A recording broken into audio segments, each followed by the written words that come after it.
अस्सलामुअलैकुम दोस्तों, ਸਾਡੇ ਕੋਲ ਇੱਥੇ ਕੁਝ ਕਿਸਾਨ ਭਾਈ ਵੀ ਮੌਜੂਦ ਨੇ ਜਿਹੜਾ ਇਸ ਇੰਪੋਰਟਡ ਮਸ਼ੀਨਰੀ ਚਲਦੀ ਨੂੰ ਟ੍ਰੇਡ ਇੰਪੈਕਸ ਐਗਰੋ ਦੀ ਜਿਹੜੀ ਇੰਪੋਰਟਡ ਮਸ਼ੀਨਰੀ ਹੈ ਇਹਨੂੰ ਚਲਦਾ ਦੇਖ ਰਹੇ ਨੇ। ਉਹਨਾਂ ਤੋਂ ਜਾਣਨਾ ਹੈ ਕਿ ਉਹਨਾਂ ਨੂੰ ਇਹ ਜਨਾਬ कैसा लगा है, क्योंकि वो इस तो पहले आलू की खेती कर रहे ने, तो उन्होंने ये जदीद चीज़ देख के तो कैसा लगा है। अस्सलाम वालेकुम जी। वालेकुम सर जी, अपना पहले तो तारफ करा दे। चलो, मेरा जी मिर्ज़ा गुलजार बेग नाम है जी और फुलर कम्बो में हम जिम्मेदारा करते हैं माशाल्लाह। और मैंने आपकी ये मशीना देख के हमारी तबीयत बहुत खुश हुई है। सही। एक तो हमें लेबर बहुत सिर्फ मशीना देखण आए हो? हाँ जी, मशीना देखण आए हैं। दूसरा सानू इहदे च लेबर की बहुत कम जरूरत पवेगी। सही। और लेबर नू बहुत आसानी होवेगी, क्योंकि साडा ये जिहड़ा डिगर चलदा है ना जी, ये बिल्कुल ढेरी इस तरह आलू लगावेगा जैसे एक लाइन ते जिवें आलू जिम्मेदार रखता है एक एक आलू है जी। वो लेबर नू उठाने बड़ा आसान होवेगा।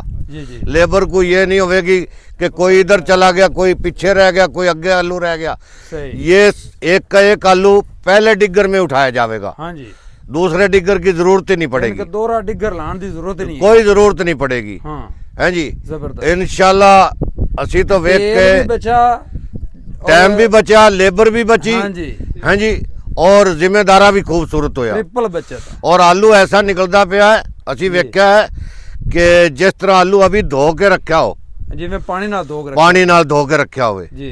हैं जी, माशाल्लाह तबीयत खुश हुई है। बदौलत है ना जदीद मशीनरी दे बदौलत के ओ आलू नु पुछदी नहीं हैगी, छिल भी नहीं उतरदी, आलू टुकींदा भी नहीं। हर जिम्मेदार भाई नु ये मशीनरी लेनी चाहिए और अच्छी मशीन है।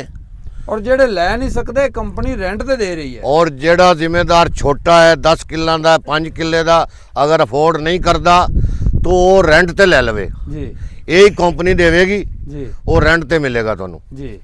और इंशाल्लाह वो भी तुहानू राहत मिलेगी जी। अच्छा, तुसी एक आलू दे बारे गल कर, मैं आलू दे बारे ऐसे गल कर रहा था कि अगर ये खेल है ना, ये है जी इतनी चैड़ी, अगर वो लेबर इत्थों चावेगी उनकी निस्बत उनके अगे सारे आलू होणगे और वो बड़े आराम नाल एक एक आलू जिहड़ा ना वो चालेगी।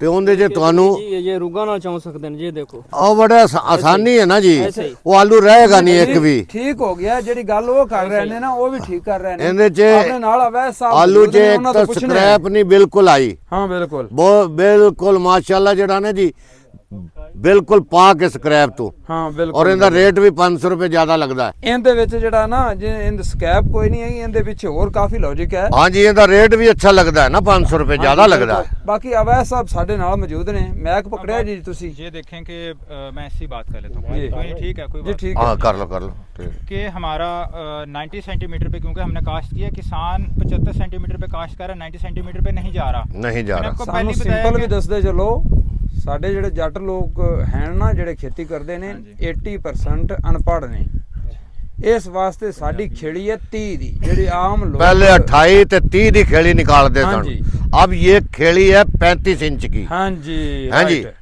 अब ये जो डिगर काम करता है ना जी, ये है 35 इंच वाला। हाँ।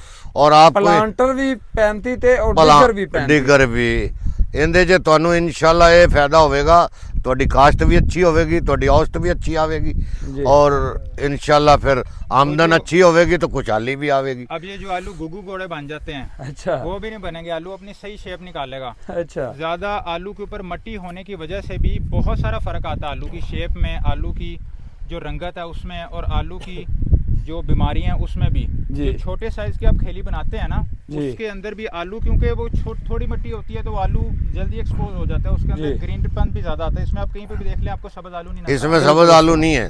तो बड़ी भी हम थोड़ा अपने तौर पे, यानी कि पहले हमने खुद वर्क करके दिखाया कि जो किसान है वो बड़ी जो 35 की खेली है उसकी तरफ जाएं। अब देखिए रिजल्ट आपके सामने है, चाहे थोड़े से स्टार्ट करें लेकिन स्टार्ट करें। अब हमें इसकी तरफ जाना होगा, रिजल्ट आपके सामने। इतना मैंने खुद चमकदार आलू इससे पहले नहीं देखा था, बिल्कुल इस तरह सामने निकाले हैं अभी जी। बिल्कुल 35 इंच में होवेगी, आपको खाद भी घट इस्तेमाल करनी पड़ेगी। सही है जी, पानी भी घट इस्तेमाल करना पड़ेगा, आपकी वो भी बचत होएगी।